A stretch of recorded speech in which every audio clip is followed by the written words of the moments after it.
I guess when I thought about being an ongoing learner, I didn't necessarily think about going back to school on a, in a formal way, because I'm sort of like you. I've been there, I've done that, and but I know I can't sort of sit on what I learned in library school. I have to continually upgrade my skills, and I have to be aware of emerging trends, and I need to know what the new buzzwords are and jargon. What's the deal with ebooks? Everybody in any kind of library wants to know about that. So and I have to be in charge of my own learning. And so if I don't want to go to formal classroom setting at a university, then I can do webinars. I can do Web Junction, I can go to conferences. There's all kinds of ways that I can continue to just build up my skill set and not have to, get out of bed early to go and pay lots of dollars to go to school.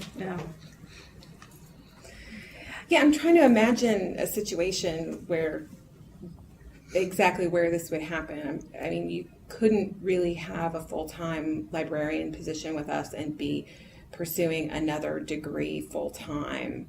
I suppose some super person somewhere could do it, but yeah, if you're saying I'm applying for this job, but I'm also pursuing a master's degree in, like film studies, but the job you're applying for is electronic resources, and I'm like, okay, what's the connection here? Not necessarily like a full-time job, but maybe a grant writing. I'm interested in writing grants.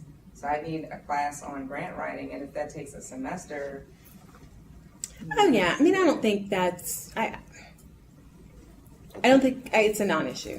Okay. I think we're just sitting on the Associate Librarian Review Committee for people working their way through the ranking structure, and that's one of the things that we look for is that continuing education, not necessarily going and getting a degree in, biology or something like that. If you're doing, like I do special collections, not as useful, but if I go back and take a class on, something that I can argue is job related, that's part of what I need to do to move up to the ranking structure. So that is, I think we actually encourage that. Yeah. And allowing you to take a class or two per year at UNC and doing that it's helpful to your job, and it shows the engagement with trying to improve yourself. So.